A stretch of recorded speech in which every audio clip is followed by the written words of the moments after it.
Y a ver, chicas, ¿se me puede escuchar? ¿Me pueden confirmar si se puede escuchar? Para empezar de una vez. Sí se te escucha, Kevin. Gracias, Victoria. Ya, está bien. Vamos a comenzar. Buenos días, chicas. En esta oportunidad, en la sesión número 4, vamos a tocar el tema de fracturas de cadera, del hueso del fémur y los tumores óseos también, ¿no? Las características de cada uno de estos tumores óseos y de partes blandas. ¿Sí? Entonces vamos a comenzar. Aquí les estoy presentando el pretest. Ya, correcto, con las preguntas correspondientes que lo vamos a desarrollar con mi persona al finalizar la sesión. Para esto, entonces, voy a compartir los PPTs para poder trabajarlo con las diferentes clasificaciones de cada una de las fracturas. Un momento que vamos a compartir.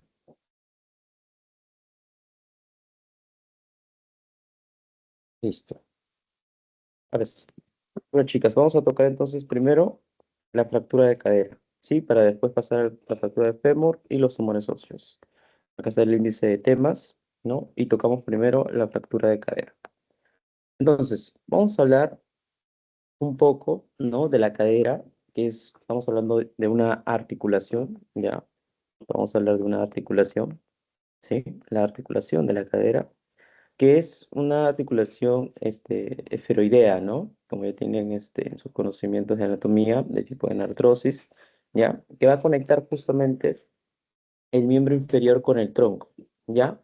Y va a proporcionar una estabilidad y también va a proporcionar una amplia gama de movimientos, ¿ya? Necesarios para la actividad, ¿no? Diaria de cada una de las personas. Pero ¿por qué es importante estudiar la fractura de cadera? Ya creo que en sus clases lo habrán visto, ¿no? Porque uno, este tipo de lesiones, ¿no? Lesiones en este nivel causan discapacidad en el paciente, ¿sí? Causan una serie de capacidades, complicaciones, ¿sí? Complicaciones, así como también la alta mortalidad que tiene una fractura a este nivel. ¿Por qué? Porque justamente vamos a ver que la alta vascularidad en este nivel, ¿no? Sobre todo en el cuello, ¿no? Del fémur, ¿ya? En la articulación de la cadera puede estar asociada a una alta mortalidad en el paciente, ¿sí? Y es por eso que es importante su detección y tratamiento temprano, ¿ya? Hacer una prevención de estas complicaciones. Vamos a ponerle otro color. De estas complicaciones, ¿sí? Por eso la intervención quirúrgica debe ser inmediata, ¿ya?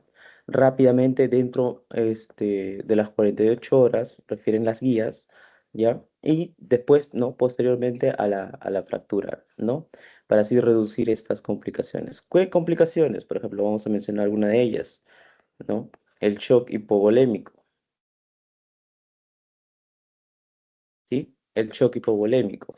Las lesiones vasculares, vasculonerviosas que podemos tener, ¿no? Otras, podemos tener una serie también de infecciones, trombosis venosa profunda, ¿no? Las úlceras por presión,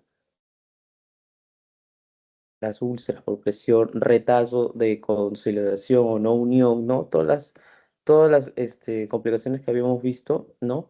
Desplazamiento secundario en la segunda sesión, ¿no? Si se recuerdan, hasta también una necrosis,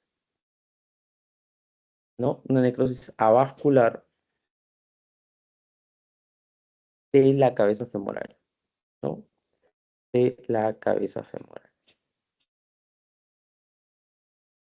Entonces, es por eso que se tiene que hacer justamente una intervención quirúrgica, ¿no? Rápida, para así darle también su rehabilitación, ¿no? Un inicio temprano de la rehabilitación y así reducir la mortalidad. ¿Sí, chicas?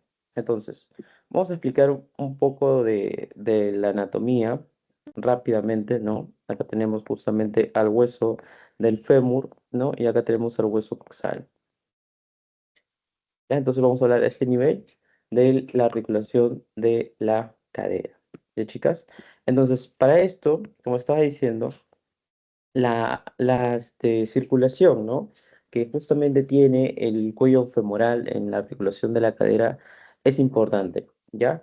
Hay un anillo vascular extracapsular que va a rodear justamente todo el cuello, ¿ya?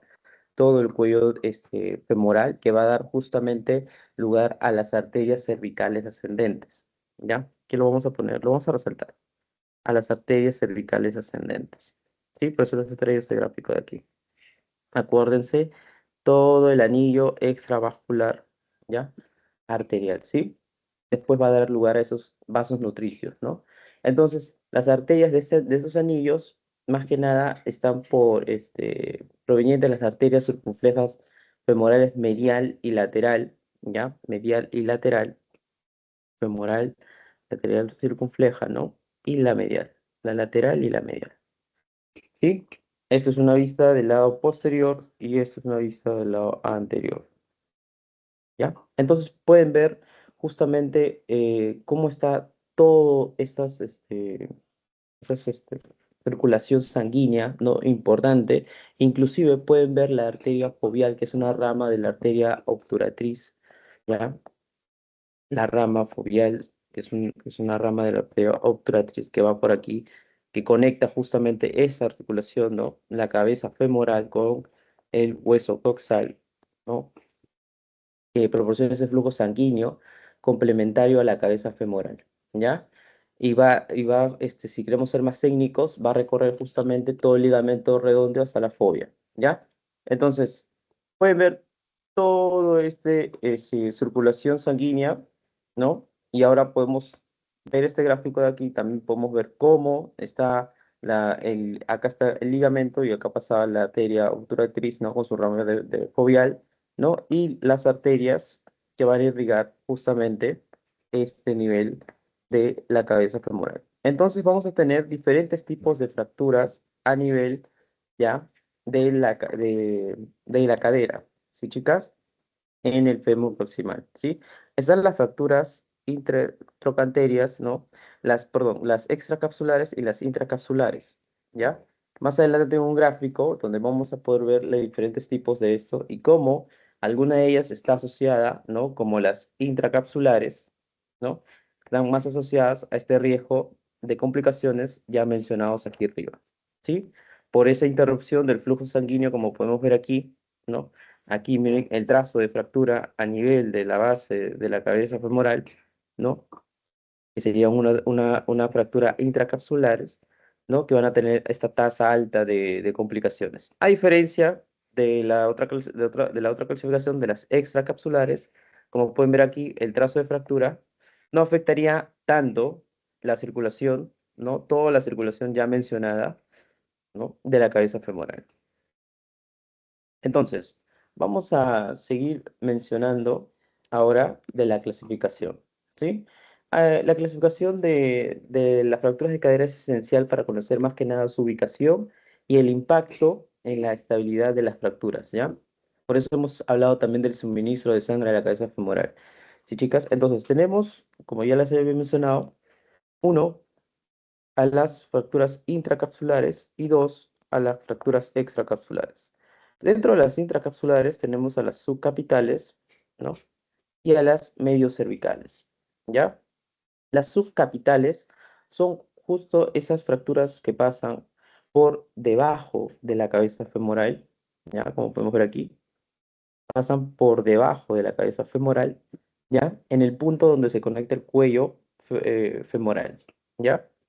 Después tenemos a las medios cervicales, vamos a ponerlo bonito, a las medios cervicales, ¿ya? Que justo se van a dar en el medio, en la mitad del cuello femoral, ¿ya? Entre la cabeza, ¿sí?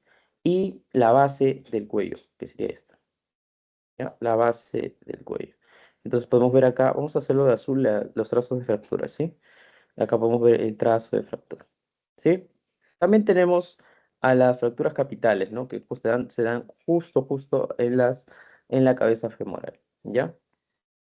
Entonces, después tenemos, ¿ya? A las fracturas extracapsulares, donde tenemos a la fractura de tipo basicervical, ¿ya? Que se va a ubicar en la base, ya, del cuello femoral, en la base del cuello femoral, este es el cuello, no, este es la cabeza femoral, cuello, cabeza, ¿sí? Hay que ubicarnos, ¿sí, chicas? Y estas fracturas basicervicales se consideran típicamente extracapsulares, ¿ya? Sin embargo, está situado en la transición entre el cuello femoral y la región trocantérica, ¿ya? Lo que se ubica, perdón, en una zona, se puede decir, limítrofe, ¿ya? Cerca de la cápsula articular de la cadera, ¿ya? Entonces, aunque se encuentre muy próximo a la cápsula, ¿no? A toda la cápsula femoral, ¿ya? Articular, más que nada, técnicamente va a estar fuera de ella, ¿ya? Porque va a estar en la base, ¿sí? Así que por lo que se considera, extracapsular, chicas. Después tenemos a las fracturas trocantéricas, ¿ya? En las fracturas trocantéricas van a estar afectadas justamente entre el trocánter mayor y el trocánter menor del fémur, ¿no? A las fracturas, por ejemplo, intertrocantéricas o trocantéricas, ¿sí? Entonces va desde el límite del trocánter menor al trocánter mayor, ¿sí? Acá como podemos ver, ¿no? Trocánter mayor al trocánter menor. Una fractura trocantérica, ¿sí? O intertrocantérica, como podemos ver aquí.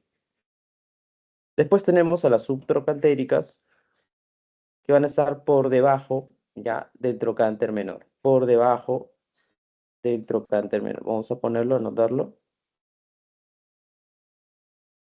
para que nos podamos ubicar. Hacemos el trazo de línea de fractura, entonces podemos ver cómo están ubicados por debajo del trocánter menor hasta extenderse a la diáfisis femoral, ¿ya? Estas fracturas son las más difíciles de tratar debido a la carga biomecánica que se ejerce sobre esa región del fémur, ¿ya? Y ¿por qué también son complejas? Porque la mayoría son multifragmentarias, es decir, tienen trazo con minuto, ¿no? Con minutas. Y pueden ser muy, muy inestables este tipo de fracturas, ¿sí? Así que no deja de ser también una urgencia, chicas. Entonces, teniendo en consideración esta clasificación, ¿no? Las fracturas intracapsulares, ¿ya? Habíamos mencionado, ¿no? Que es un alto riesgo, ¿ya? Vamos a ponerlo de otro color. Este color violeta. Tiene un alto riesgo, de complicaciones, más por el riesgo vascular, ¿no? Por el riesgo vascular bajo sanguíneo y tienen un pronóstico más reservado, ¿no? Y suelen requerir intervenciones más invasivas, agresivas, como una artroplastía, por ejemplo, en pacientes mayores que vamos a ver en el tratamiento. Y lo contrario de de las fracturas extracapsulares, que tienen un mejor pronóstico, ¿ya? En términos de la consolidación ósea, ¿ya? Consolidación ósea, tienen un mejor pronóstico, ¿sí? Pero el tratamiento quirúrgico debe ser temprano y de todas formas también y adecuado, ¿ya? Para evitar también complicaciones como desplazamiento secundario o la complicación de no unión, ¿no? En la consolidación. Entonces, de todas formas, estos tipos de fracturas deben ser este, tratadas quirúrgicamente, porque estamos en una fractura de una articulación, ¿ya? En lo más próximo posible, ¿sí? Entonces, aquí les he traído justamente la imagen, ¿ya? De la cabeza femoral, ¿no? Para practicar un poco de las fracturas intracapsulares y extracapsulares. Entonces, vamos a preguntar, a ver, a Victoria. Victoria, ¿qué pasaría si nosotros tenemos el trazo de fractura a este nivel? Imagina que viene acá traumatismo y es un trazo de fractura a este nivel. ¿Qué tipo de fractura sería? Sería subcapital, intracapsular. Exacto, sería una fractura subcapital, ¿no? Y estaríamos en el rango de las intracapsulares, ¿no? Dentro de la cápsula articular. A ver, vamos a seguir preguntando. Mari Carmen, no sé si me puedes escuchar, Mari Carmen.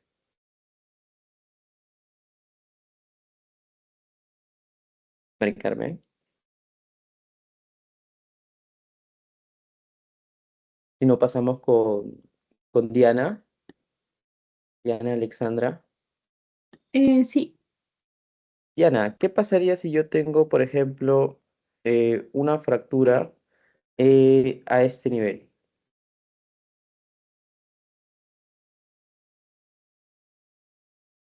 ¿Qué tipo de Mm, fractura sería? sería una extracapsular. Esa sería una subtrocantérica. Ya. Sí, Diana, está correcta tu respuesta, pero vamos a completarla, vamos a complementarla.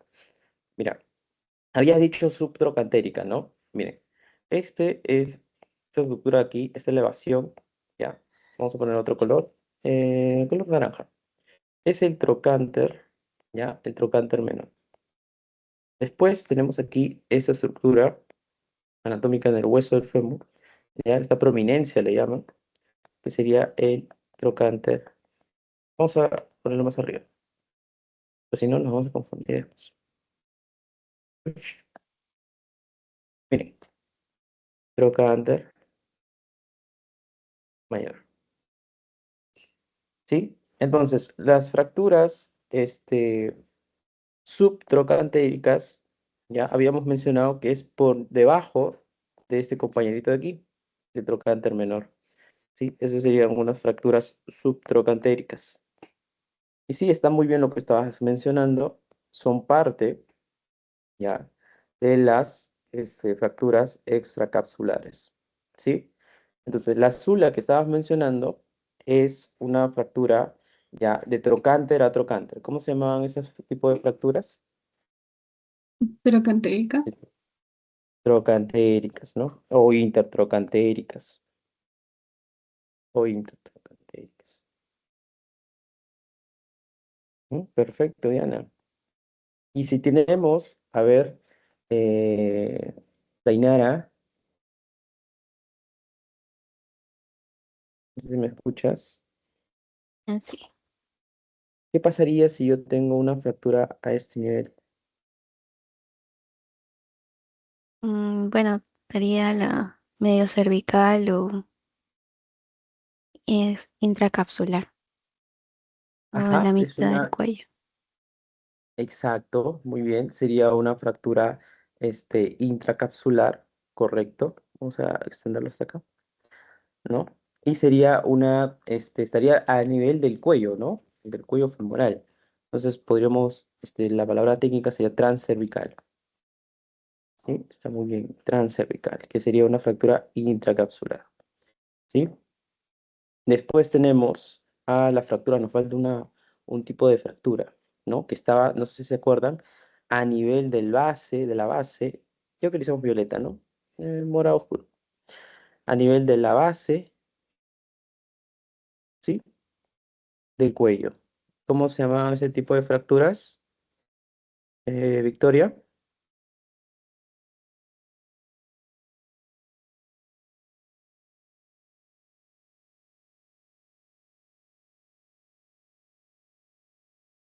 Victoria. ¿Podrías repetir la pregunta, por favor? Es que estoy un poco mal con la conexión. Ah, correcto. Estaba diciendo, no sé si te habrá escuchado muy bien. Te estaba mencionando qué tipo de fractura sería la que tendríamos a nivel de la base del cuello. Base cervical. Base cervical, ¿no? Base cervical. Que sería considerado en una extracapsular, ¿sí? Extracapsular. Aquí lo vamos a poner a ordenar bonito, ¿ya? Intertrocantérica. Ya, perfecto, chicas. Entonces así estamos repasando ya las distintas clasificaciones de esas fracturas, ¿sí? Tanto de las intracapsulares como las extracapsulares, ¿no? Entonces, siguiendo con la clase, vamos a ver que en la clínica, como cualquier fractura, ¿no? Va a tener dolor, impotencia funcional, deformidad, sensibilidad ¿cómo se llama? En el área, así como también vamos a añadirle incapacidad, ¿no? A la hora de ambular o caminar, ¿sí? En el paciente, ¿no? esta incapacidad, dificultad que va a tener el paciente. Chicas?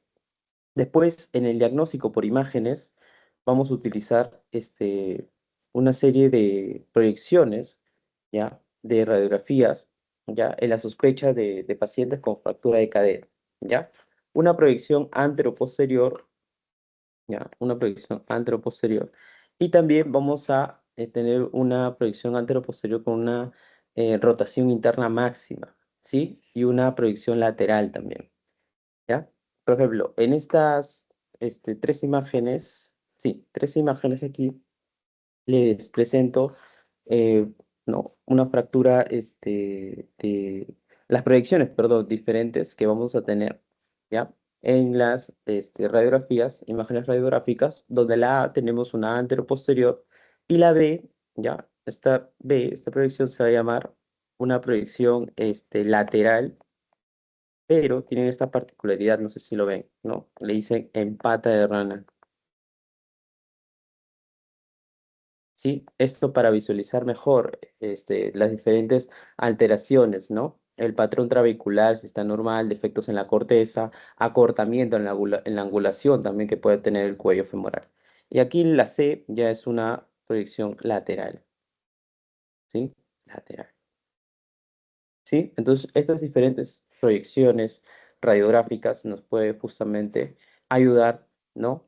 En la visualización de las fracturas, ¿sí? Acuérdense que siempre se pide más de una proyección, ¿sí? Para visualizar el patrón de fractura en diferentes ángulos, ¿sí?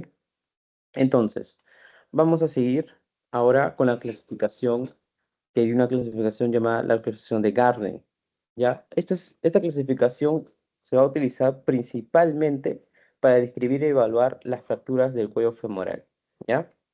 Entonces, comenzamos. La clasificación de Gardner, la número 1, ¿ya? Son fracturas por impactación, ¿ya? Son fracturas incompletas. Vamos a ver por acá. Son fracturas incompletas, ¿sí? Fracturas incompletas, que no van a estar desplazadas, es importante, no van a estar desplazadas, ¿ya? Y van a ser fracturas por mecanismo por impactación.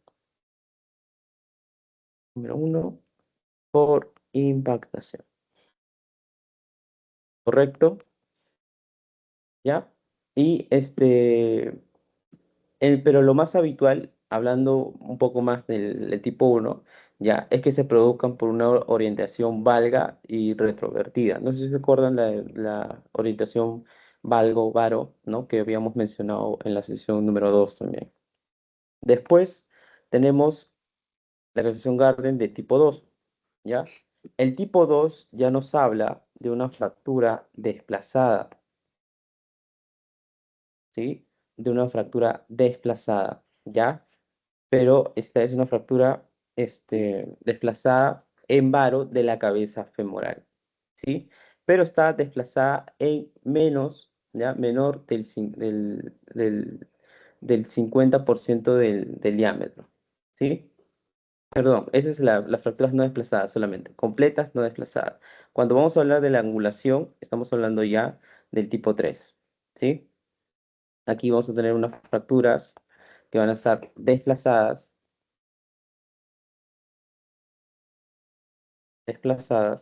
¿ya? Pero a diferencia del tipo 4, que también va a estar una fractura desplazada, es que el tipo 3, ¿ya? El tipo 3 va a tener una angulación de desplazamiento menor del 50%, a diferencia del tipo 4, que vamos a tener un desplazamiento mayor del 50%, ¿sí? Esa es la diferencia que vamos a tener, ¿sí? Entonces, el tipo 3 va a tener un desplazamiento ya en varo de la cabeza femoral. En cambio, la tipo 4 ya es una pérdida completa, se podría decir, completa, ¿sí? Algunas guías le llaman la guía completa, ¿sí? Entonces, el tipo 1 y el tipo 2 se van a caracterizar, aquí lo vamos a corregir, ¿sí? Que van a ser fracturas no desplazadas,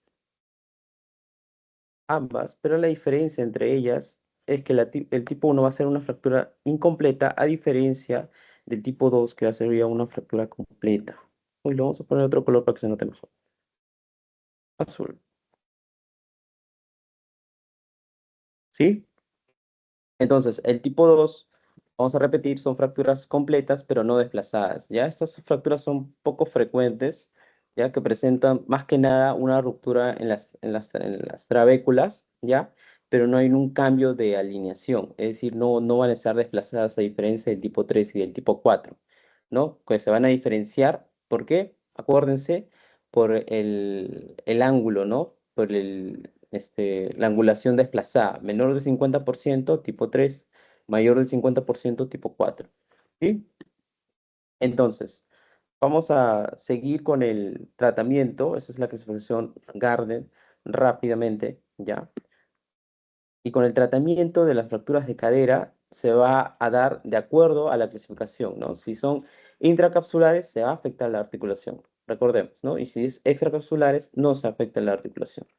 Entonces, primero se da en el tratamiento, ya habrá mencionado en su teoría, la hidratación y la fluidoterapia, así también como analgésicos, porque el paciente va a tener mucho dolor y reposo absoluto. Después, habíamos visto que se tiene que dar la intervención, ¿no? Quirúrgica rápidamente para la corrección de comorbilidades, ¿ya? Dentro de las 24 horas. Aquí menciona. Después, los exámenes preoperatorios, los riesgos tanto cardiológico, neumológico y anestesiológico, ¿no? Después, hacer las transfusiones sanguíneas y así lo requiera. Y también no se olviden del consentimiento informado del paciente, ¿no? Ante cualquier intervención que vamos a tener. Después, habíamos mencionado, vamos a dividir también el tratamiento en las intracapsulares y en las extracapsulares, ¿ya? En las intracapsulares podemos hacer una fijación interna o una artroplastía, ¿no? Acuérdense que habíamos mencionado que las intracapsulares van a justamente afectar la circulación sanguínea en la cabeza femoral. Entonces, vamos a necesitar un tratamiento más invasivo, ¿no? En este caso, una prótesis, ¿no? De la cabeza femoral. Entonces, a eso nos referimos con la artroplastía, ¿ya? La artroplastía está dirigida más que nada a pacientes adultos mayores o en fracturas desplazadas, ¿sí? De la cabeza femoral. ¿Qué tipo de Garden era? Las fracturas desplazadas, las fracturas tipo 3 y 4, ¿no? Volvamos a la clasificación. Pueden ver que las fracturas desplazadas eran las fracturas número 3. Perdón, el tipo número 3 y el tipo número 4 de la clasificación de Gardner, ¿no? Entonces les va a indicar, ¿no? Ellos tienen una indicación, ¿no? Para una prótesis, esos pacientes con ese tipo de fractura desplazada son una indicación para la prótesis de cabeza femoral, ¿sí? También se puede hacer una fijación interna, ya, que se utiliza más que nada en pacientes jóvenes, ya, con fracturas no desplazadas. ¿Qué clasificación de Gardner eran esas? El 1 y el 2, ¿no? Fracturas incompletas o completas, ¿ya? ¿Cuál es la diferencia? Que aquí, bueno, en la artroplastía se utiliza una prótesis.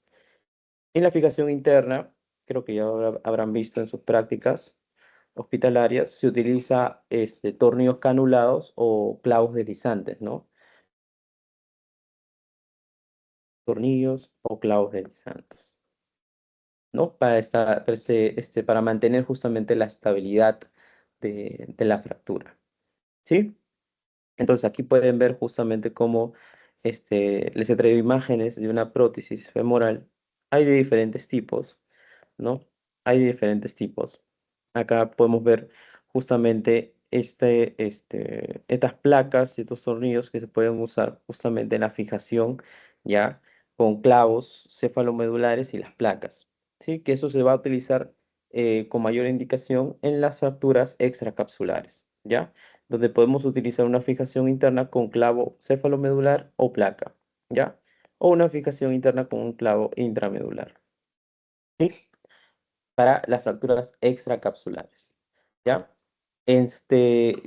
Los clavos lo intramedular, ya, son indicativos más que nada en las fracturas subtrocantéricas, ¿sí?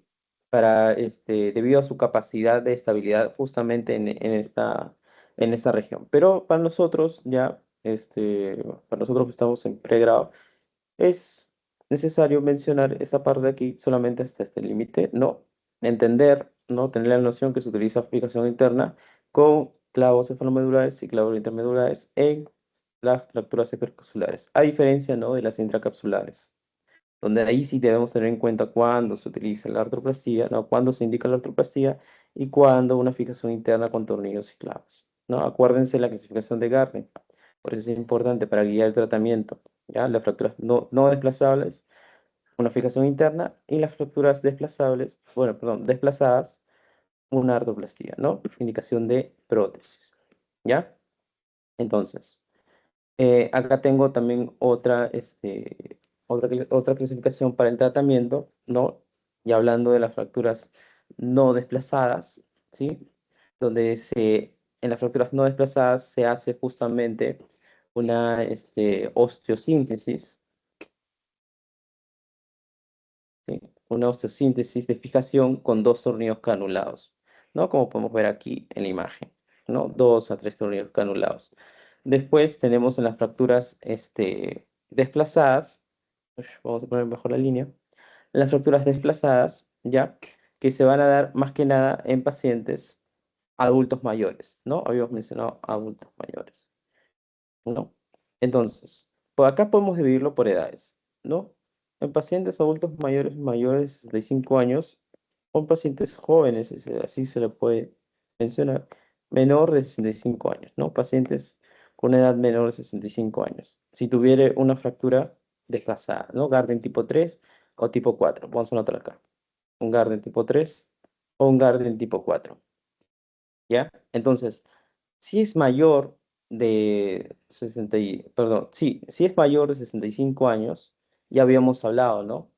Adulto mayor, más fractura desplazada, Gardner tipo 3, tipo 4, indicación de una prótesis, de un tratamiento de artroplastía, ¿sí? Es indicativo. En cambio, a diferencia, si es menor de 65 años, ¿sí? Ahí sí se podría hacer una reducción más una osteosíntesis, ¿sí? Que sería justamente, como es un paciente joven, se intentaría buscar salvar la cabeza femoral, ¿sí? O en caso contrario, ya acabaría justamente en una prótesis, porque acuérdense que las prótesis ya sería un tratamiento más agresivo, más invasivo, ¿no? Entonces, cuando hay complicaciones, o sea, estos tipos de pacientes menores de 65 años tienen fracturas no desplazadas, Harden tipo 3, tipo 4, y encima se le aumentan diferentes tipos de complicaciones, porque acuérdense que los pacientes no tienen un patrón fijo, no sé si habrán visto en sus prácticas hospitalarias, ¿no?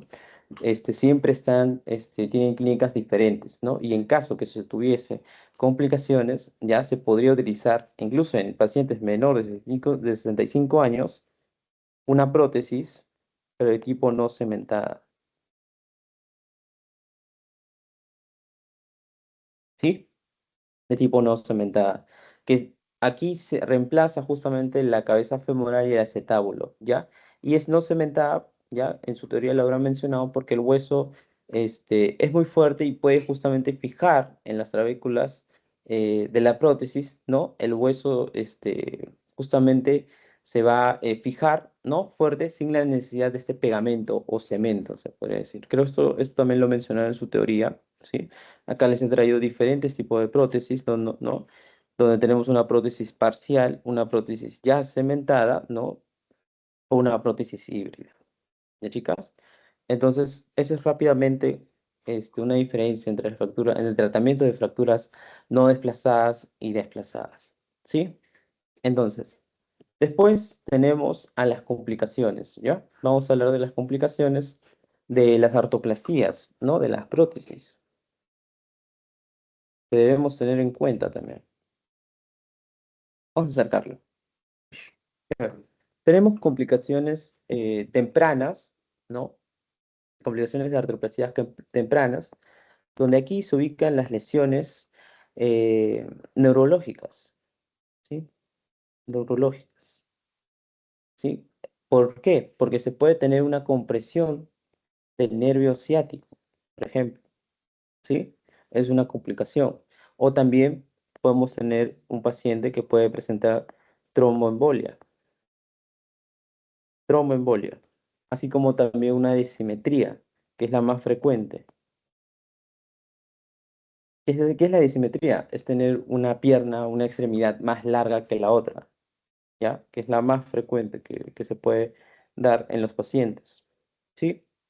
Otro tipo de complicaciones es que al tener la prótesis, ¿no? Ante movimientos bruscos, también se puede tener una serie de luxaciones, ¿ya? Una luxación grave por un problema técnico o una recaída en el paciente, ¿no? Hasta llevarlo también a posibles infecciones en el área, ¿no? Intervenida, que esta es la más grave y aquí puede llegar inclusive a la medida de sacar la prótesis del paciente, ¿sí? En cambio, tenemos ya complicaciones tardías, ya, de las prótesis, de pacientes con prótesis, que pueden llegar desde infecciones, ¿no? Por el tiempo, infecciones o aflojamiento, ¿no? Ese desgaste también de la prótesis, ¿sí? La protrusión también, ¿sí? O como estaba mencionando, el aflojamiento de la prótesis. Son complicaciones que debemos tener en cuenta, ¿no? A la hora de hablar del tratamiento de artroplastía, ¿no? Indicado mayormente en quienes mayor de 65 años, ¿no? Con fracturas desplazadas, ¿no? O un tipo de prótesis no cementada en pacientes menores de 65 años, pero con comorbilidades, ¿no? Con complicaciones. Listo, lo vamos a anotar ahí. Entonces, con eso estaríamos terminando el tema de fractura de cadera. Ahora vamos a seguir con el tema de fractura de fémur. Como ya saben, el hueso del fémur, ¿ya? Ya hablamos de las fracturas de la epífisis proximal del fémur, ¿no? Que se encuentra justo en la articulación de la cadera, ¿no?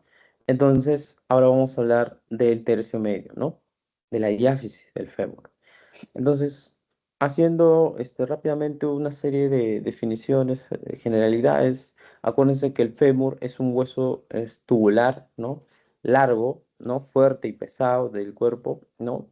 Uno de los huesos principales que justamente soportan todo el peso, ¿no? Del paciente, la persona, ¿no?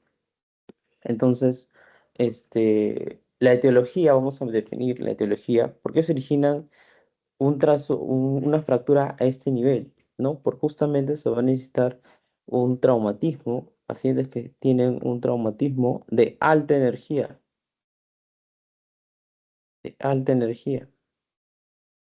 ¿sí?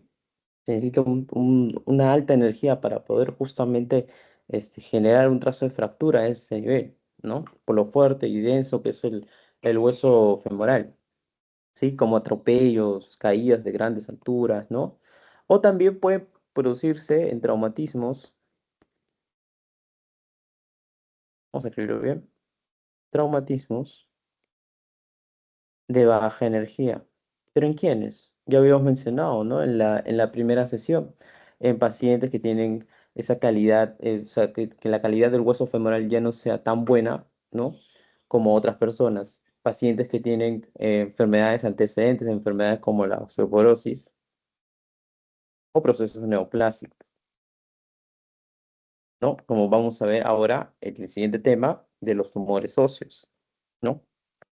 Y puede producir también hipovolemias, ¿no? Riesgo de shock y es de necesidad quirúrgica, ¿sí? Es de necesidad quirúrgica. Entonces, vamos a ver que en la clínica, siguiendo la temática, en la clínica vamos a tener, como cualquier clínica de fractura, ¿no? Dolor, ¿no? Las 3D, ¿no? Deformidad, dolor, sensibilidad. Aquí también podemos añadirle equimosis en el área, una alta sensibilidad, ¿no? En que podemos tener también, el pie puede estar en rotación externa, ¿sí? En rotación externa, hasta inclusive puede tener un acortamiento, ¿ya? Un acortamiento de la extremidad, ¿sí? Si está desplazada la fractura, podría ser evidente que justamente tengamos ese acortamiento en la extremidad, ¿sí? Podemos añadirlo justamente estos datos a la hora de la evaluación clínica, ¿sí? Después, acuérdense de hacer una entrevista, ¿no? Una anamnesis en el paciente, ya sea con el familiar o con el mismo paciente, directo, ¿no? Si hay un antecedente de trauma violento, o explicar, o saber, ¿no? Preguntar al familiar o al paciente si es que tiene algún antecedente de una enfermedad, ¿no? Un tumor, un proceso neoplásico óseo, osteoporosis puede ser, ¿no? Para ver y cómo fue, preguntar siempre cómo fue, cómo se dio el accidente, ¿no? Entonces, después en el examen físico, ya saben, hacer una inspección, ¿no? Tomar los pulsos, hacer un examen neurológico también, y después pedir imágenes, ¿sí? Pedir imágenes para hablar del diagnóstico, ¿sí? En imágenes, una radiografía simple, ya con proyecciones siempre antero-posterior y una lateral, ¿sí? A menudo se utilizan estos dos tipos de proyecciones, ¿sí? Ya saben que existen diferentes proyecciones, pero en esta fractura de diáfisis se podría utilizar con mayor frecuencia esas dos proyecciones, ¿sí? La antero-posterior y lateral de fémur completo y no solo de fémur completo y no solo de diáfisis, ¿sí? Acuérdense. Entonces, vamos a ver en el tratamiento de esas fracturas, ¿sí? Va a depender si es que vamos a estar justamente en emergencia, ¿no? Para dar un tratamiento definitivo, ¿no? O un tratamiento en el área de emergencia, ¿sí? Entonces, vamos a ver, vamos a anotarlo primero. Vamos a dividirlo el tratamiento en emergencia y ya después se le va a dar un tratamiento definitivo. ¿Sí? En el área de emergencia, lo primero, el tratamiento, el manejo que se tiene que hacer, ¿ya? Se debe evitar, ¿no? El shock hipovolémico, ¿sí? Y también debemos inmovilizar al paciente. Inmovilizar, para evitar esa serie de consecuencias o aumentar las comorbilidades al paciente, ¿no? Después llevarlo, ¿no? Llevar al paciente al centro hospitalario más cercano, donde se le va a dar un tratamiento definitivo.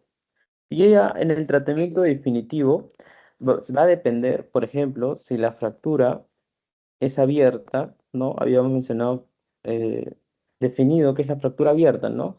Que tenga un contacto con el exterior a través de una herida, ¿no? El tejido óseo que tenga un contacto con el exterior a través de una herida, ¿no? Si es en el caso de una fractura abierta, ya se debe, hacemos el mismo manejo de fracturas abiertas que habíamos mencionado en la sesión número 1, ¿no? No sé si se acuerdan. Dar los antibióticos de inmediato, de acuerdo al protocolo de cada centro, ¿ya? Así como también hacer una irrigación, desbridamiento, ¿no? Todo ese manejo que habíamos mencionado en la primera sesión, que lo pueden ir revisando, ¿sí? Lo ideal es que se realice dentro de las 2 horas posteriores a la presentación, eso es lo ideal, ¿sí? Después se puede hacer también una fijación externa, ¿no? Si así se lo requiere, si así lo requiere, ya, la fijación externa, ¿ya? O también se puede utilizar ya en sala también un clavo, ¿no? Un clavo intramedular, ¿no? Herramientas, por ejemplo, de un clavo intramedular, ¿no? Que es el pilar del tratamiento, más que nada de las fracturas de diáfisis, en esta diáfisis, ya, en la porción de la diáfisis femoral, ¿sí? Donde justamente va a proporcionar ese clavo estabilidad, ya, de la fractura y el fémur se va a curar mediante la consolidación ósea secundaria, ¿no?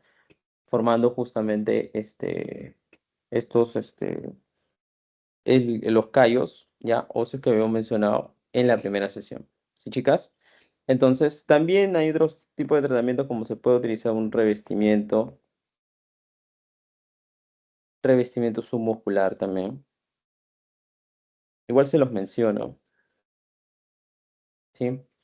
Donde son más que nada colocación de placas submusculares, generalmente reservados para fracturas complejas o periprotésicas ya, que en el sitio de inicio están comprometidas o no por un implante, ¿no? Pero más que nada hay que recordar ya el tratamiento definitivo en las fracturas abiertas y qué tipo de tratamiento podemos tener, ¿no? El principal o el pilar, se podría decir, es con el uso de un clavo intramedular, ¿sí?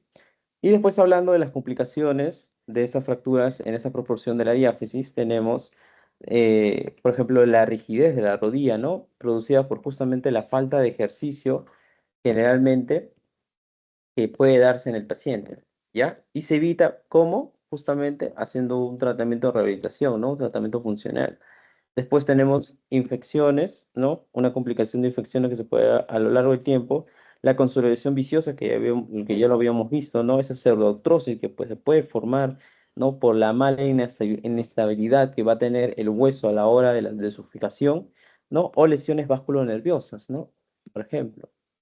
Acuérdense que por toda esa región va a pasar una larga, una larga banda de arterias, nervios y venas inclusive, que pueden estar afectadas dependiendo del trazo de fractura o dependiendo de la gravedad también de la presentación de la fractura. ¿Sí? Entonces, vamos a pasar ahora al tercio distal. En el tercio distal, ya de las fracturas del tercio distal, suponen más que nada, dando cifras según fuentes bibliográficas, a un 10% ya de las fracturas de fémur, ya, de las fracturas de fémur. A un 10% de las fracturas de fémur, ¿sí? Y también vamos a mencionar que se puede dar en jóvenes y en adultos mayores, ¿no? Como ya hemos visto anteriormente, si es en jóvenes, por mayoría siempre se produce por traumatismos de alta energía, a diferencia de los adultos mayores, que en su mayoría son por baja energía, ¿no? Ya habíamos explicado la diferencia, cómo se producen estos traumatismos en estos diferentes ámbitos, ¿no? Perdón, grupos etarios. Y si es en adultos mayores, recordamos que hay una alta tasa de mortalidad, ¿sí?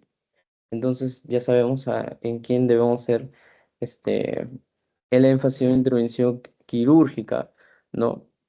Si así se lo requiere, ¿ya? Rápidamente. Entonces, para esto, para hablar de las fracturas de tercio distal, como podemos ver acá en las imágenes, les hemos traído una clasificación, ¿ya? Le he traído una clasificación, que es la clasificación de la AO, ¿sí? De la AO. ¿Se acuerdan de la clasificación de la AO que habíamos visto en la primera sesión? Ya, acá podemos utilizar esta clasificación, ¿sí? Donde vamos a tener tres grupos, ¿sí? Ush, ya nos quedamos sin espacio. Vamos a hacerlo acá. El grupo A, ¿sí? El grupo A, que van a ser fracturas extraarticulares. Vamos a poner acá. Fracturas extraarticulares. Ya habíamos explicado ayer qué significa extraarticular, ¿no? Que no me toca las caras articulares, ¿no? Son por encima de esas caras articulares. Después tenemos al grupo B, ¿sí? Que aquí ya tenemos una afectación parcial, ¿sí? De la articulación, ¿sí?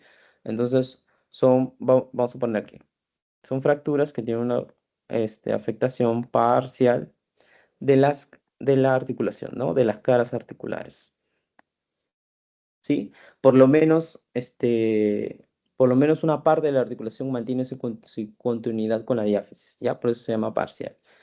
A diferencia del grupo C,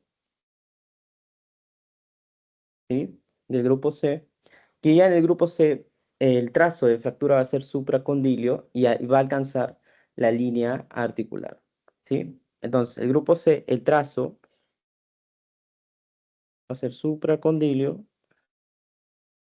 ¿sí? y va a tener afectación de las caras articulares, ¿no? De la articulación. ¿Sí? Ya está. Una vez diferenciados los grupos, ya A, B, C, vamos a tener subtipos. Ya vamos a tener 3 subtipos en cada grupo. Entonces vamos a ir desarrollando uno por uno. El tipo A1 del primer grupo son, vamos a ponerlo de violeta, ¿sí? Para no confundirnos. Es un trazo de fractura, ¿ya? Metafisiario simple, ¿no? Trazo simple, ¿ya? A diferencia del grupo A2, ¿ya? Que aquí, no sé si se acuerdan, ¿cómo se llama este trazo de fractura? Lo tenía acá, ¿no? Parecía un ala de mariposa, ¿no? En cuña, ¿no? Son fracturas con cuña, ya sea lateral o medial, ¿no? Lateral o medial, ¿sí? Después tenemos al grupo A3, que ya son fracturas complejas, ¿no? 1, 2, 3, 4. Fracturas complejas, con minuta, multifragmentarias, ¿no? Multifracmentarias, ¿ya? Y se van a diferenciar que van a estar justamente limitadas solamente hasta la metáfisis, ¿ya? O con una extensión de la diáfisis, ¿sí? O sea, vamos a tener fracturas que van a estar con extensión a la diáfisis, pero no va a tener afectación articular, ¿sí? Ese es grupo A, acuérdense, grupo A. Chicas, entonces, acuérdense de que el grupo A, estas fracturas extracapsulares, son las más frecuentes, ¿ya? Según un porcentaje, un 45% de los casos se va a dar en estas fracturas extracapsulares, ¿sí? Después tenemos las fracturas, ¿ya? Parciales del grupo B de la articulación, ¿no? En el B1, vamos a anotarlo de otro color. Sí, con color violeta. A ver, el B1 vamos a tener una fractura sagital del cóndilo lateral, ¿sí? Sagital del cóndilo lateral. Vamos a poner lateral, ¿sí? Entonces, vamos a tener una fractura sagital del cóndilo medial, ¿ya? Perdón, lateral, ¿ya? Que va a atravesar justamente esa escotadura intercondilia, la escotadura intercondilia, ¿ya? O va a pasar a través de la superficie de carga del cóndilo. Pero esa es la diferencia. A diferencia del grupo B2, ¿no? Que es su contraparte, ¿ya? Que va a ser una fractura sagital del cóndilo medial, ¿sí? El cóndilo medial. Y ya ojo, en el tipo 3, ¿ya? El trazo de fractura frontal, ¿ya? Se va a dar en el trazo de fractura frontal, ya sea en la región anterior con o sin luxación patelar o bien posterior, afectando justamente el cóndilo, ¿no? El cóndilo, ¿ya? Y acá en el tipo 3 vamos a tener el B3, que va a tener un nombre, un epónimo. Vamos a anotar con, a ver, ¿qué color? Naranja, ¿sí? Vamos a poner 3 puntitos, tiene un nombre. Es la fractura de También comienza con H. Y no es Hostel Lewis. Es la fractura de Hoffa. ¿Sí? La fractura de Hoffa. ¿Sí? Cuando se afecta el cóndilo posterior, ¿no? Un trazo posterior, ¿no? En la región distal del fémur, ¿no? Afectando justamente la cara articular. ¿Sí? Más adelante tengo una imagen donde podemos apreciar bien este tipo de fractura. ¿Sí? Y lo vamos a definir mejor. ¿Ya? Pero las adelanto de una vez. Después tenemos el grupo C, que ya son trazos supracondilios, ¿no? Supracondilios por encima de los cóndilos, supracondilios, más afectación articular, ¿no? Más afectación de las caras articulares, ¿no? Como podemos ver. El trazo llega, el supracondilio, en el C1, por ejemplo, el supracondilio, ¿no? Y llega a la cara articular, ¿no? Afectando así a la articulación distal femoral, ¿no? En el C2, a diferencia del C1, que era un trazo simple, aquí en el C2 ya tenemos un trazo articular simple, ¿no? un trazo articular simple, pero un trazo de conminución conminuta metafisiaria, ¿no?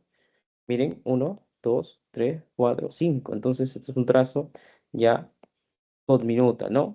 Pero en la metáfisis, a diferencia de un trazo simple a nivel, ¿no? Afectando la cara articular, ¿no? Pero en el C3 también tenemos un trazo de conminución metafisiaria, 1, 2, 3, 4, 5, ¿no? Metafisiaria, que se puede extender inclusive más hasta la diáfisis, ¿sí? Pero a diferencia de C2, ¿ya? Ya van a tener diferentes múltiples fracturas complejas, multifragmentarias, afectando ya las caras articulares. En ese caso, miren, en la imagen tenemos dos, ¿no? Puede tener tres, cuatro, más inclusive, dependiendo de la gravedad o la presentación de fractura que vaya a tener el paciente, ¿sí? Esa es la diferencia entre C2 y C3, ¿sí? No sé si existe alguna pregunta, sino para pasar a la siguiente diapositiva. Pero mencionando, chicas, que esta clasificación práctica va a permitir localizar justamente esa lesión, indicar la severidad, ¿no? Porque si vamos a tocar las caras articulares, ¿no? La fractura, perdón, entonces la fractura va a tocar la cara articular, va a aumentar la comorbilidad en el paciente, ¿no? Y su severidad también. Ahí también esta clasificación nos va a ayudar a ubicar el mecanismo de trauma, ¿no? Y orientar también el tratamiento, ¿no? Entonces, vamos a seguir. Igual si tienen alguna pregunta pueden alzar la mano. Ah, el Teams, listo. Entonces, vamos a seguir con el diagnóstico, ¿ya? Eso fue la clasificación de Lao, ¿ya? Con respecto al tercio distal. En el diagnóstico, bueno, ya sabemos que en el contexto del paciente politraumatizado, ¿no? Ya fuera una alta energía en pacientes, por ejemplo, jóvenes, que en su grupo etario es más frecuente, ya estas fracturas pueden ir justamente acompañadas de afectación justamente sistemática, ¿no? Entonces, vamos a tener que en la clínica, ya habíamos mencionado, ¿no? La clínica de cualquier fractura, ¿no? Deformidad, dolor, alguna sensibilidad, ¿no? Acortamiento, ¿no? Todo lo que pueda tener el paciente. También sumado a las imágenes radiográficas, ¿sí? A las imágenes radiográficas, siempre en incidencia anteroposterior o una incidencia lateral, ¿sí? También se puede utilizar, como estamos hablando ya de las articulaciones, se puede utilizar justamente la tomografía, ¿sí? Para completar justamente el estudio preoperatorio también, ¿ya? Para tener un bosquejo, ¿no? Más que nada cuando se interviene en caras articulares, ¿sí? Perdón, los trazos, ¿no? De fractura intervienen las caras articulares, ¿ya? Afectan las caras articulares, ¿sí? Se deben considerar más que nada en la clasificación que habíamos visto, ¿no? En C3 y B3, ¿no? Más que nada en dudas diagnósticas en estos tipos de fracturas, ¿sí? Están indicadas. Acuérdense de la clasificación, ¿sí? Después, también tenemos el tratamiento, ¿ya? Que se va a dar si es que son fracturas simples, supracondilias, ¿no? Por ejemplo, las fracturas supracondilias, acá se hace un tratamiento más que nada conservador, ¿ya? Por ejemplo, en el A1 y en el A2, que habíamos visto de la clasificación, no se puede dar un tratamiento conservador, ¿sí? Porque habíamos visto que en el grupo A no afecta las caras articulares, ¿no? Entonces se podría hacer un tratamiento conservador. También el A2, ya sumado al A3, estarían una serie de indicaciones con una fijación interna, ¿sí? Una fijación interna, sí lo vamos a poner, ¿sí? Después tenemos a las fracturas parcialmente articuladas, ¿no? Articulares. Aquí sí ya se haría una reducción abierta y una fijación interna, o en sus siglas, RAFI, no sé si lo habrán escuchado ya en sus clases o en sus prácticas, ¿no? También el uso de placas, ¿no? Por ejemplo, para justamente el grupo del grupo B, ¿no? Del grupo B, ¿sí? Después tenemos a las fracturas complejas. No sé si se acuerdan las fracturas complejas, ¿sí?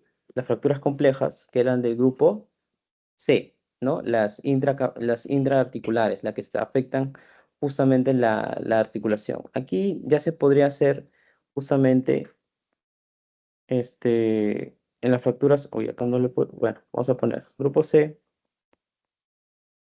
¿sí? En el grupo C, ya sea C1, C2, ¿no?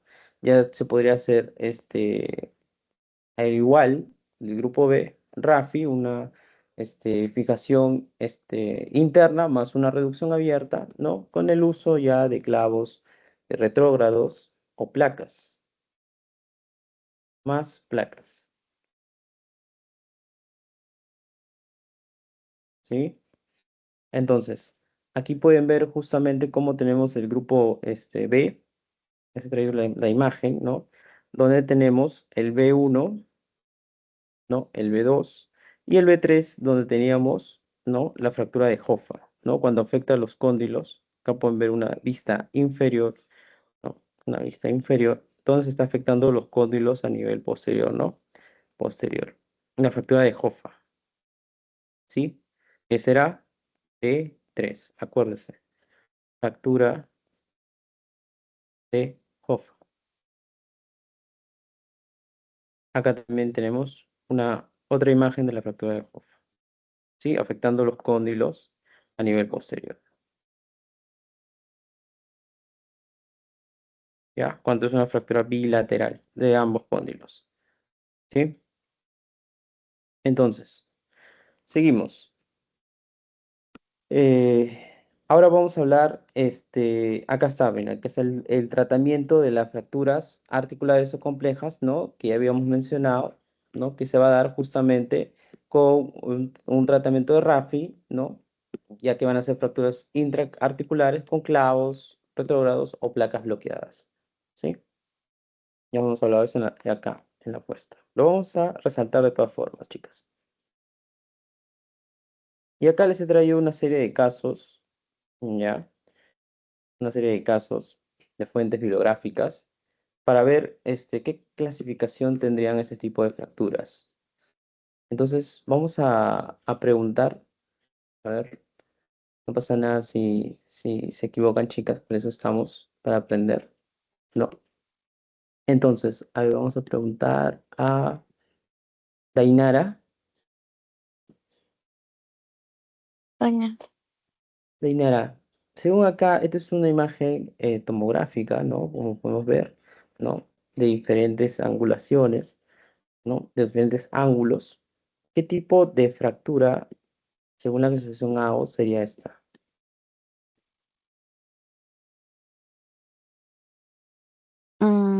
Todas las imágenes, o sea, creo que es una fractura de tercio, bueno, medio, de la parte del fémur, tipo en espiral, sería la eh, ex, ex- eh, extraarticular, porque creo que no está llegando a las articulaciones de ninguna de la imagen.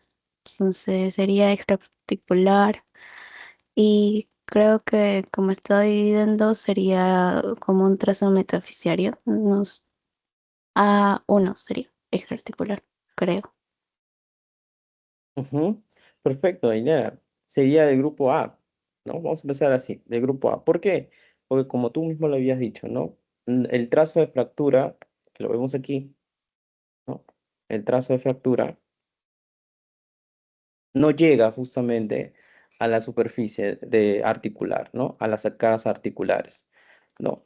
Y como es un trazo esferoideo, ¿no? El trazo esferoideo, acuérdense, era un subtipo de trazo simple, ¿no? Es un trazo simple, cortical a cortical, ¿no? Entonces podría ser uno, ¿no? A1, como podemos recordar acá, ¿no? Trazo simple.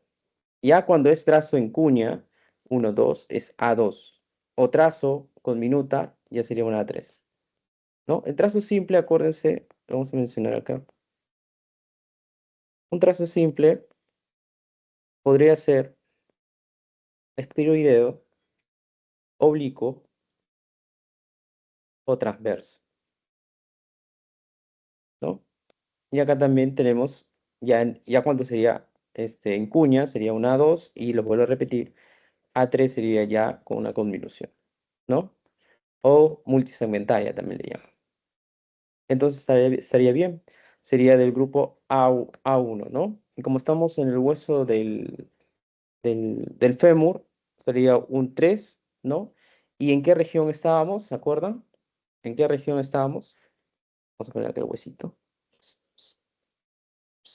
Como las caricaturas, ¿no? Los dibujos animados. Acá dividíamos el hueso, ¿se acuerdan? ¿Se acuerdan que el epífisis proximal era 1, la diáfisis era 2, el epífisis distal era 3? ¿Sí? Entonces aquí estamos hablando, está bien como tú dices, es una fractura, ¿no? Y como estamos en una región distal, sería del epífisis distal, con extensión diaficiaria, miren, se extiende, como dice su compañera Dainara, hasta la diáfisis, ¿no? Con extensión diaficiaria, ¿no? Entonces afecta tanto a la diáfisis como el epífisis, ¿no? Pero se agarraría justamente en la región más severa. Miren cómo la fractura llega hasta la metáfisis, miren.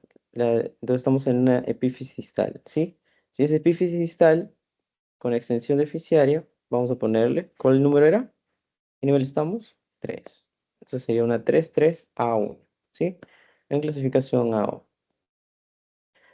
A ver, a diferencia de este casito, ya, vamos a llamar a Victoria.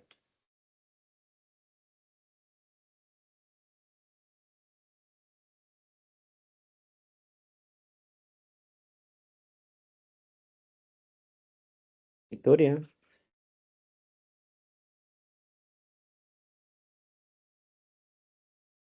Creo que había tenido algunos problemas con su internet. Si nos llamamos a Mari Carmen.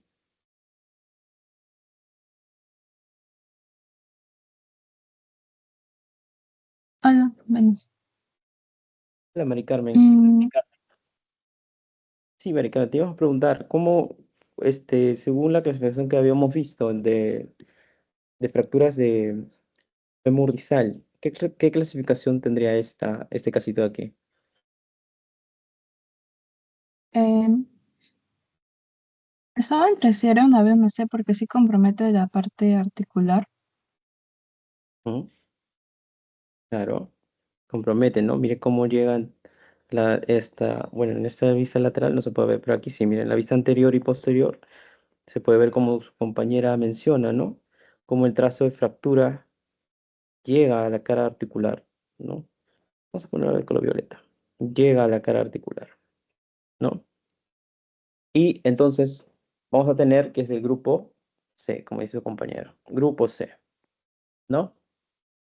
Pero, si pueden ver, ahora hay que saber si es C1, C2 o C3, ¿ya? Pero acá les doy una pista antes de volver a la imagen.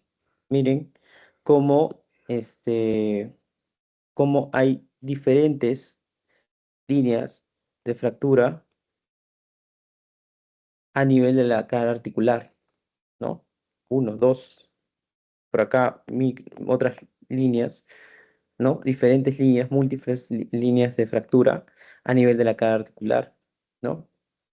Y aparte, vemos cómo tiene ese trazo con minuta, ¿no? De conminución multisegmentaria, 1, 2, 3, 4, 5, 6, 7, 8, 9, ¿no? En la vista lateral no se ve tanto, pero se puede apreciar más en la vista anterior, ¿no? Cómo se ha tenido este trazo de conducción, ¿no? Supracondilio metafisiario, ¿no? Entonces, si recordemos, vamos a la clasificación de aquí, ¿no? Recordamos, ¿qué clasificación tendría ese trazo de conminución? ¿No? Tenemos dos, C2 y C3. Pero ¿cómo lo vamos a diferenciar? Acuérdense que en el C3 ya tiene diferentes trazos articulares, ¿ya? Que van a afectar justamente esa cara articular, ¿no? A diferencia de C1, que solamente tenía un trazo, ¿no? Vamos a borrar acá. Entonces aquí podemos ver, como ya les mostré, en una vista axial, se puede ver, se puede apreciar, voy a borrar esa parte, los diferentes líneas de trazos articulares que se va a tener.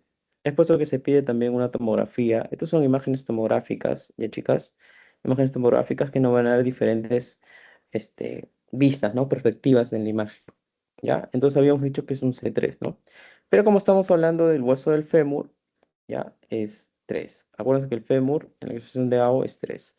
Y como estamos justamente en la porción de la epífisis distal, también es 3. Entonces un 3, 3, C3. ¿Sí, chicas? Entonces son los dos casitos que les había traído, ¿ya? Con respecto, para identificar más que nada utilizando la clasificación, ¿ya? De la AO en el tercio distal en las fracturas del fémur. ¿Sí? Entonces pasamos ya al tema de tumores óseos. En los tumores óseos, ya acá les traigo unos cuadros, ya que los he sacado de diferentes fuentes bibliográficas, ya, donde vamos a tener que los tumores óseos, ya en su mayoría son benignos, ¿no? Son benignos. Aunque se va a desconocer la incidencia, ya, de estos tumores óseos benignos, la mayoría son asintomáticos, ya, y se suelen descubrir como una lesión incidental, ¿no? Entonces, vamos a tener, por ejemplo, se van a diferenciar de diferentes clasificaciones, ¿ya? Si son, por ejemplo, tumores osteoides, ¿no? O formadores de hueso, ¿no? O son formadores de cartílago, ¿no? O son lesiones quísticas vasculares, ¿no? O, por ejemplo, en este cuadro tenemos diferentes clasificaciones, tumores condrógenos, osteogénicos, ¿no? Fibrinógenos, vasculares, como también puede ser hemangiomas, ¿no? Angiosarcomas, ¿no? O tumores osteoclásticos ricos en células gigantes, ¿no? Entonces pueden ver que hay diferentes tipos de tumores, ¿no? Según el tipo que puede ser, por ejemplo, el tumor formadores de huesos, ¿no? O los tumores formadores de cartílagos, ¿no? Que vamos a justamente mencionar algunos de ellos, ¿sí? Este es un bosquejo grande, ¿no? Un bosquejo así amplio que les traigo en diferentes clasificaciones que se pueden tener de los tumores. ¿Sí? Pero vamos a agarrar alguno y vamos a hablar específicamente de unos que es lo que justamente le están tomando ustedes. Y son los más frecuentes o inclusive los más graves, ¿no? Entonces, vamos a tener los tumores óseos y de partes blandas. Primero tenemos los tumores benignos, ¿no? Entre ellos, por ejemplo, tenemos al osteoma, ¿no? Que son tumores no cancerosos, ¿no? Generalmente son de crecimiento lento, ¿no? Y no suelen invadir tejidos, ¿no? Otros tejidos tienen un buen pronóstico, ¿no? Si se hace una intervención quirúrgica. A diferencia de los tumores malignos, por ejemplo, ahí está el osteosarcoma, ¿no? Que se puede diferenciar ya en tumores primarios, secundarios o inclusive hacer metástasis, ¿no? Entonces, los tumores primarios se van a originar justamente en el hueso y los tumores secundarios van a invadir el hueso desde otros sitios, ¿no? Donde se van a hacer ya el proceso de metástasis, ¿ya? Entonces, los tumores secundarios van a hacer una transición de benigno a maligno, que también puede suceder en algunos casos, ¿sí? Entonces, aquí les he puesto al lado importante, importante porque también lo preguntan en sus exámenes, ¿ya? O algunos, o también preguntas de internado, ¿ya? El diagnóstico diferencial más preguntado de un tumor óseo, ¿cuál es? El diagnóstico diferencial. A la hora de ver en las imágenes, ¿no? Por ejemplo, las radiografías, que eso lo vamos a ver en la sesión ya número 5, en el tema de infecciones, ¿no? Ven aquí la lesión y se asemeja a un tumor óseo, debemos hacer el diagnóstico diferencial de una infección que sería el absceso de Brody,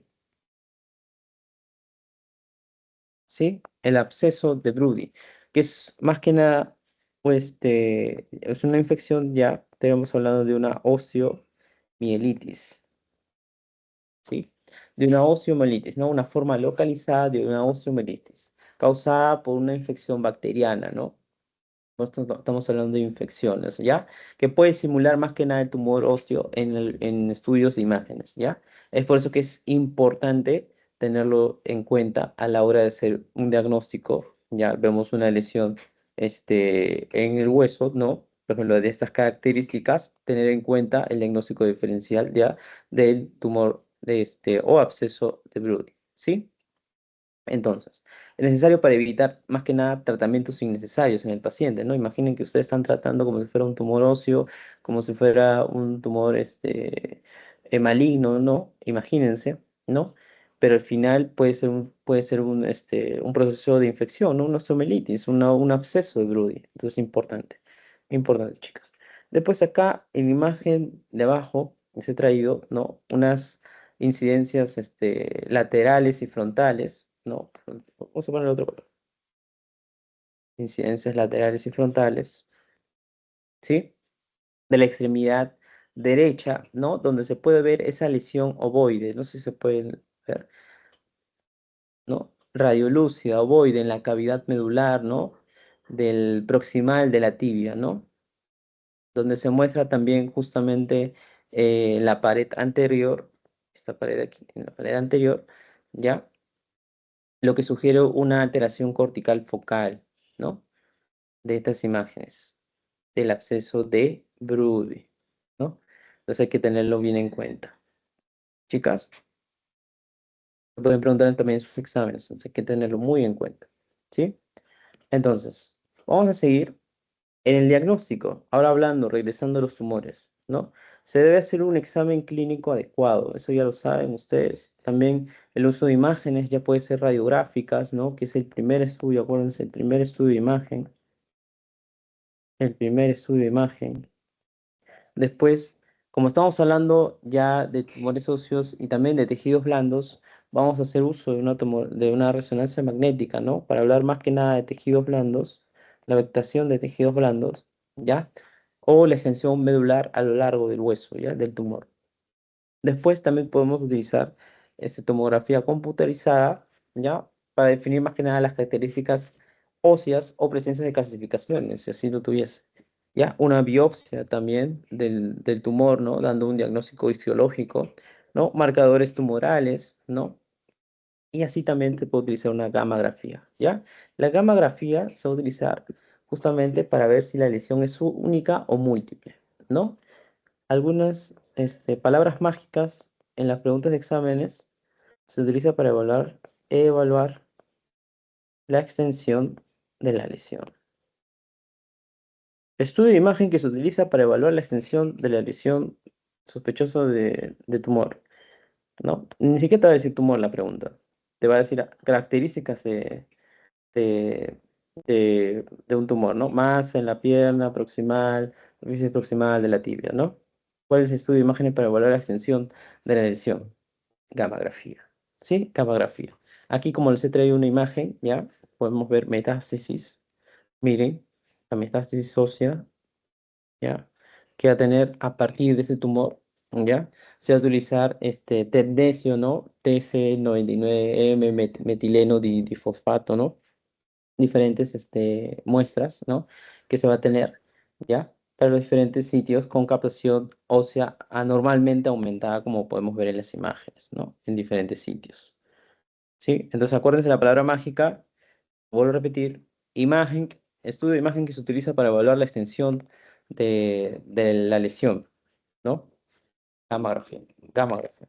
Palabra mágica, extensión, ¿ya? Esas son palabras mágicas, ¿ya? Que debemos tener en cuenta, por ejemplo, en la fractura de Colles, acuérdense lo que habíamos, a veces se confunden, ¿no? En si es dorsiflexión, dorsiflexión, dorsiflexión, dorsiflexión. Entonces, hay que tener siempre en cuenta esas palabras mágicas, ¿no? En la fractura de Colles, por ejemplo, es una dorsiflexión, ¿sí? Y acá también. En los tumores óseos, la gammagrafía se utiliza para hablar la extensión, ¿sí, chicas?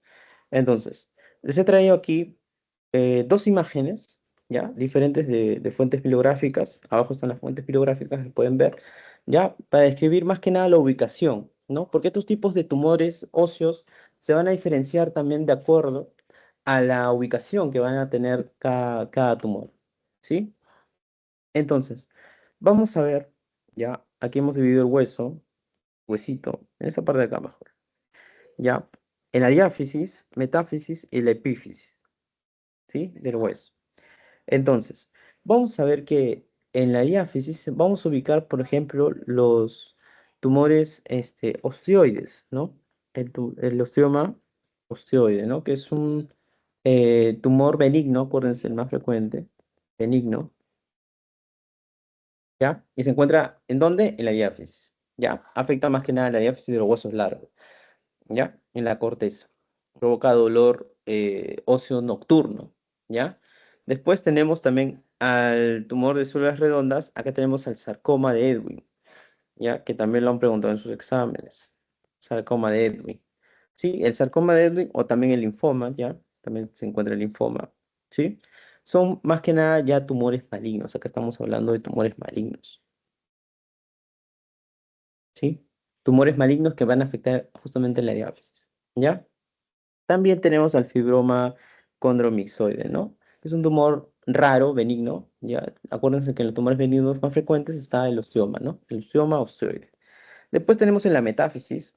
En la metáfisis tenemos justamente ya al osteosarcoma. Ay, perdón. Aquí está, al osteosarcoma, ya, que hace un tumor maligno, maligno. ¿Sí? O al el encondroma, ya, el encondroma, perdón, que es un tumor ya benigno que va a afectar en la diáfisis. Entonces podemos ver cómo estos tumores van a tener una cierta ubicación, ¿ya? Dependiendo si es en la diáfisis, metáfisis y epífisis.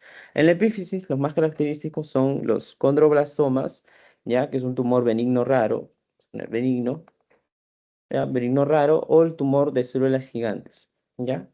De células gigantes que puede ser agresivo, afecta la epífisis, en algunos casos también la metáfisis, ¿sí? Entonces, vamos a ver que, por ejemplo, dando datos, que el condroblastoma se localiza preferentemente en la epífisis en pacientes con un esqueleto inmaduro, ¿ya? Y las células, por ejemplo, las lesiones, perdón, de las células redondas, por ejemplo, el sarcoma de Edwin, se lo van a localizar en la diáfisis, ¿ya? Entonces, vamos a ver, vamos a subrayar, por ejemplo, color verde, a los más frecuentes, los más característicos que vamos a localizar, ¿ya? Al osteosarcoma, que es un tumor benigno, metáfisis, al sarcoma de Ewing, tumor maligno, diáfisis, y al osteoma osteoide, que es el tumor benigno, que también está ubicado en la diáfisis. ¿Sí, chicas? Entonces, acá está el cuadro ya más resumido de diferentes tumores, ya sea benignos, malignos, hasta inclusive con unas características intermedias. ¿Sí? Entonces, tenemos al osteoma, ya, que es por ejemplo, ya habíamos mencionado, ¿no? Un tumor benigno, ya, que es formador de hueso, ya, de tejido óseo compacto y esclerótico, ya. Vamos a dar también algunas características, ya, del osteoma, por ejemplo. En las características radiológicas aparece como una masa densa, homogénea, bien demilitada, ¿ya? Limitada, que suele adherirse a la superficie del hueso cortical. ¿Sí? Después tenemos al osteosarcoma, que este sí preguntan en sus exámenes, ¿ya? Al osteosarcoma, su primo, ¿no? Como son formadores de hueso, su primo. El malo de la película, el maligno, ¿no? El malo, ¿no? Este tumor maligno, ¿ya? Va a tener patrones radiológicos, ¿ya? Por ejemplo, vamos a tener patrón radiológico, ¿ya? De sol naciente. No sé si lo habrán escuchado en su teoría, ¿ya? Tengo entendido que sí, ¿ya?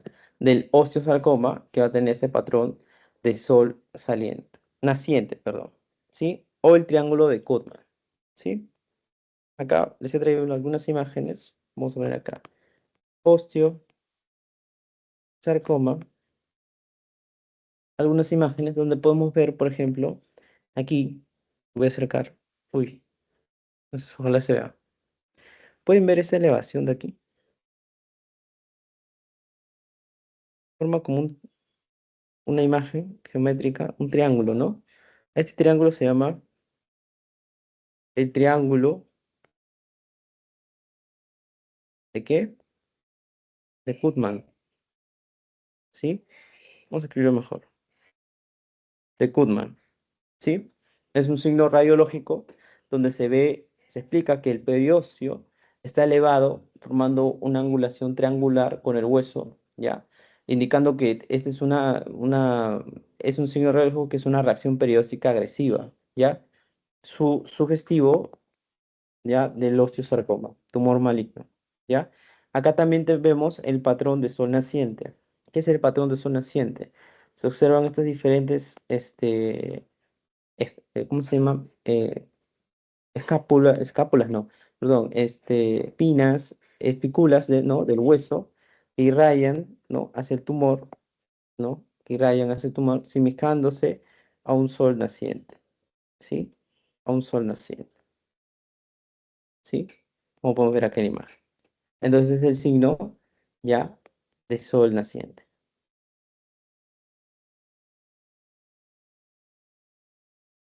¿Sí? Entonces tenemos esas imágenes del osteosarcoma, ¿no? Acá también podemos ver, tenemos una imagen mejor, ¿ya? Del osteosarcoma, ¿sí? Donde se puede ver mejor, acuérdense, osteosarcoma, tumor maligno, donde se puede ver ese patrón de sol naciente. Acá podemos ver esa reacción perióstica que tiene, ¿no? Esa reacción perióstica que tiene, que se llama el patrón de sol naciente.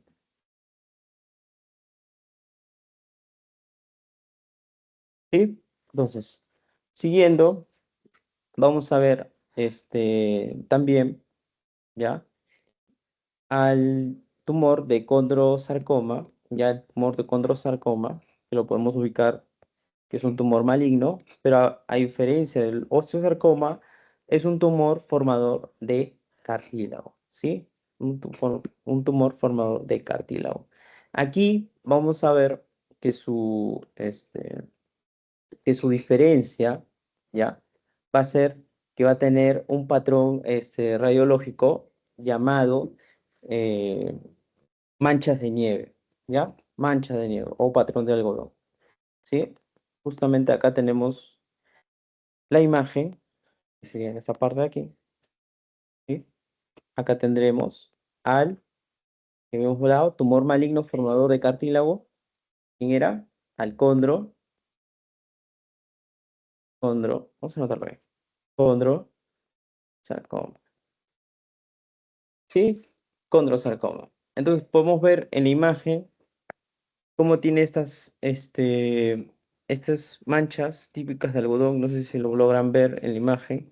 Miren, miren.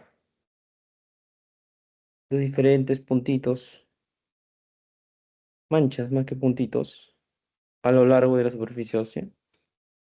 ¿Lo ven? Uno, dos, tres, ¿no? Entonces, podemos ver esas manchas de nieve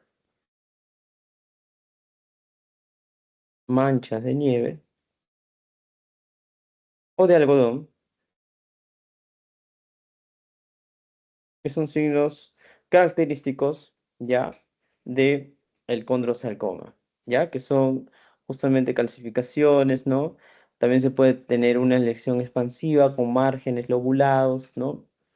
En ese caso lo estoy presentando las manchas de nieve, ya, signo radiológico característico, ya, del condrosarcoma. Tumor maligno formador de, vamos a poner la M de maligno, formador de cartílago, ¿sí? Entonces, después nos falta otro tumor maligno, ¿no? El sarcoma de Ewing, ya, que es de origen medular. Uy, perdón, chicas, me está llamando el doctor interna. A ver, seguimos.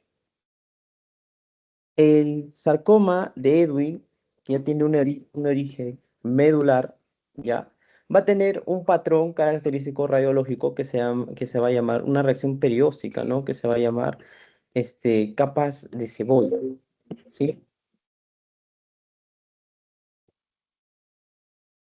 Justo me está. A ver, chicas, ¿dónde me quedé? Ya está. Patrón, ¿no? De reacción perióstica que se va a llamar, ¿ya? Capas de cebolla, ¿sí? Capas de cebolla, ¿ya? Un sarcoma de Ewing. ¿Qué ubicación en el hueso tenía el sarcoma de Ewing? Recordemos, ¿qué ubicación? Metáfisis, diáfisis o epífisis. Diáfisis. ¿Sí? Diáfisis. Acuérdense esta clasificación según la ubicación también de los tumores que le va a poder ayudar cuando le describan los casos clínicos, ¿no? A partir de la ubicación del tumor, ¿sí? Entonces ya para terminar, acá vamos a ver los diferentes tipos de patrón de destrucción ósea, ¿sí? Donde tenemos el primer patrón, el patrón geográfico. Miren, el patrón geográfico, ¿sí? El patrón geográfico se va a caracterizar más que nada porque tiene esos bordes bien definidos, ¿no? Márgenes claros, nítidos, como pueden ver en la imagen, ¿no? Suelen ser ya rodeadas por un hueso esclerótico, ¿no? Tiene asociación más que nada con tumores benignos, ¿sí? Con tumores benignos, como podría ser el condroma, ¿no? O tumores de células gigantes también en fases tempranas, ¿sí? Después tenemos el patrón moteado, apolillado, ¿no? No sé si han visto en sus imágenes el patrón ya moteado o apolillado, ¿sí? Que esto ya, por ejemplo, esto se relaciona más ya con el sarcoma de Ewing, ¿sí? Acuérdense, sarcoma de Ewing, ubicado en dónde? La diáfisis, ¿ya? Tumor ubicado en la diáfisis. También puede ser característico de ciertos linfomas óseos, ¿ya? Y por último tenemos ya el patrón más agresivo, miren, ¿no? Ese patrón más agresivo que es un patrón llamado, uy, patrón, ¿ya? Permeativo, ¿ya? Permeativo, ¿sí? Que este patrón ya va a tener origen, ¿no? De una invasión tumoral que permea a través del hueso, destruyendo toda la estructura ósea, sin respetar nada, ¿no? Sin respetar ninguna frontera anatómica. ¿Ya? Es típico de los tumores malignos, ¿ya? De alto grado, tumores malignos, M de malignos de alto grado, ¿ya? De fases avanzadas. ¿De chicas? También se puede observar algunos casos de infecciones como osteomielitis o ciertos casos de metástasis ósea, ¿sí? Entonces, acá tenemos justamente el patrón geográfico, el patrón apolillado o moteado y el patrón más agresivo, ¿no? Que es el permeativo. ¿Sí, chicas? La diferencia entre cada una de ellas. Después, no hay que olvidar que también tenemos las reacciones periósticas, ¿ya? La reacción perióstica continua, ¿ya? Que va a indicar un proceso de progresión lenta, ¿no? Acá tenemos al tipo uni, unilamelar, ¿ya? Unilamelar, ¿sí? Unilamelar. A diferencia de la reacción periódica ininterrumpida, ininterrumpida, donde vamos a tener ya diferentes tipos, ya como por ejemplo la multilaminar,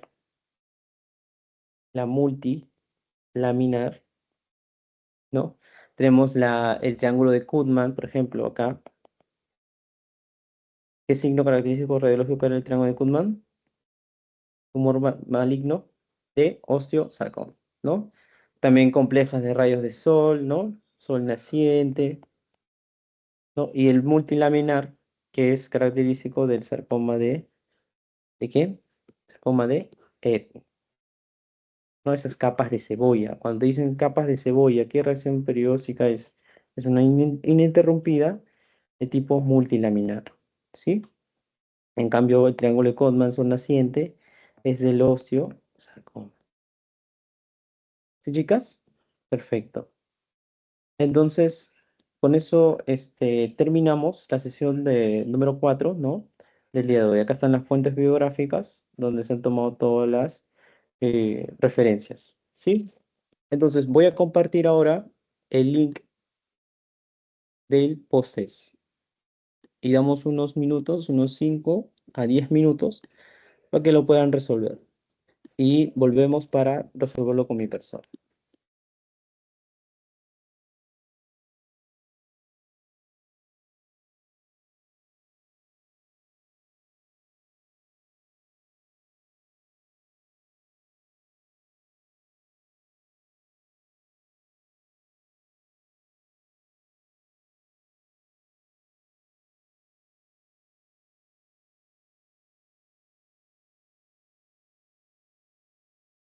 Ya compartí el link del post-test, chicas. Entonces regresamos en unos minutos para poder resolverlo con mi persona.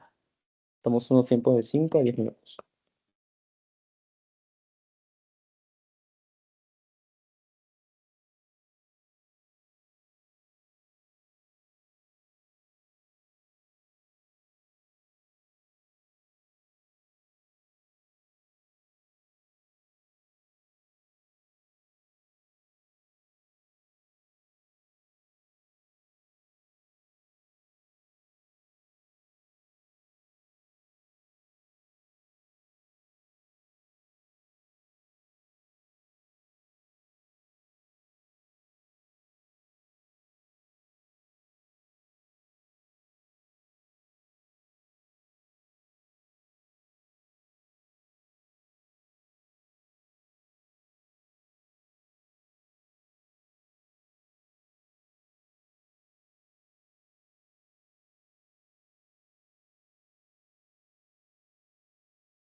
Chicas, ¿me escucha?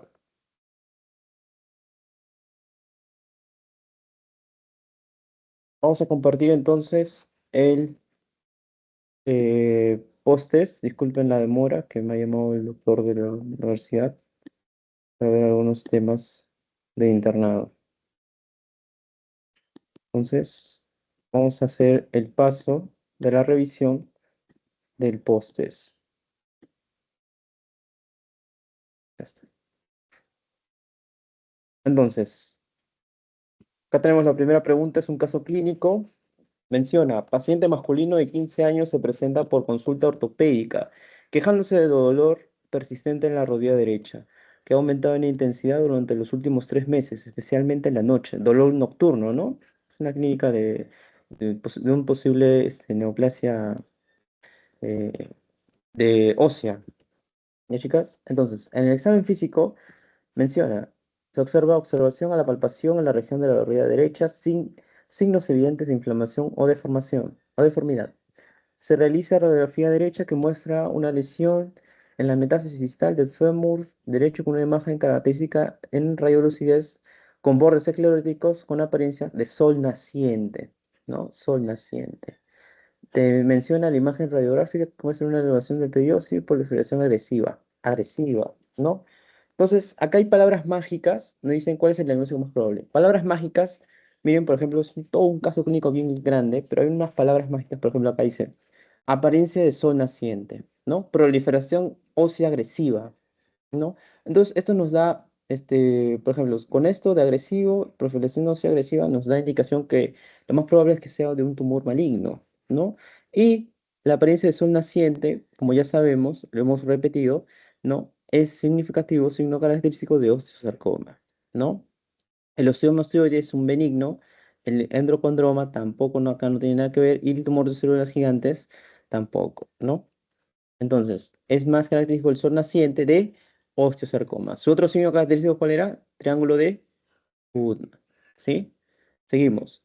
Acá otro caso clínico. Paciente de 35 años, presenta dolor en la rodilla tras accidente automovilístico. Una evaluación radiológica se observa un trazo frontal en la región posterior del cóndilo femoral. ¿Qué fractura pasa desapercibida ya que se identifican fracturas diaficiales asociadas? eh, y nos dice qué tipo de fractura describe el caso y se denomina comúnmente. Entonces, aquí es la fractura de Hoffa que habíamos visto, ¿no? Es un B3, ¿no? En la clasificación de la AO de fracturas distales femorales, ¿ya? De la epífisis distal femoral. ¿Sí, chicas? Entonces, la fractura de Poutier-Colles, acá no tiene nada que ver, estamos en miembro inferior. La fractura de Galeazzi tampoco, ya estamos en miembro inferior. La fractura de Bene tampoco. Todas estas son fracturas del miembro superior, ¿no? Del carpo, antebrazo, radio distal, ¿sí? La fractura de Hoffa ya está hablando, ¿no? Que hay afectación, ¿de qué? Del trazo frontal en la región posterior, del cóndilo femoral, ¿ya? Seguimos.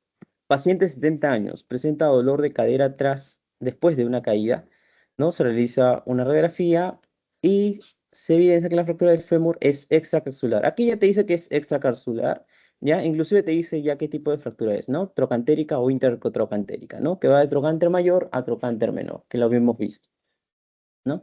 Nos dice, ¿cuál de las siguientes opciones es incorrecta? Incorrecta, no te piden la correcta, ojo, en relación a la clasificación de las fracturas del fémur proximal. Nos dicen, las fracturas subcapitales son un tipo de fractura intracapsular, correcto, las subcapitales, ¿no? Es las que son en la base de la cabeza femoral, no sé si se acuerdan, ¿no? Que justamente agarra esa cápsula articular, entonces son intracapsulares.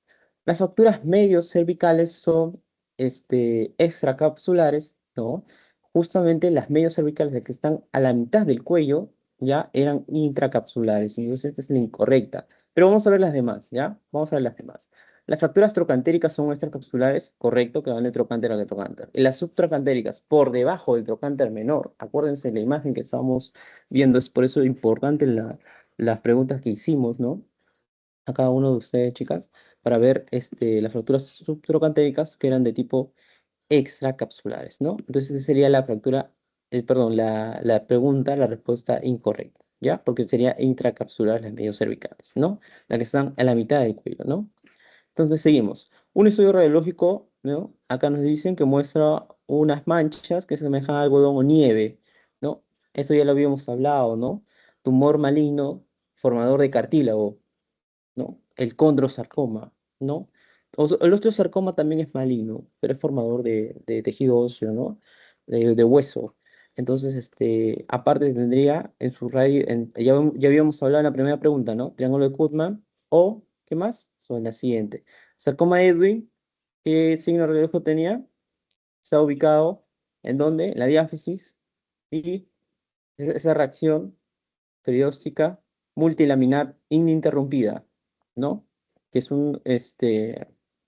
le dicen capas de cebolla, ¿no? Una reacción en capas de cebolla, multilaminar.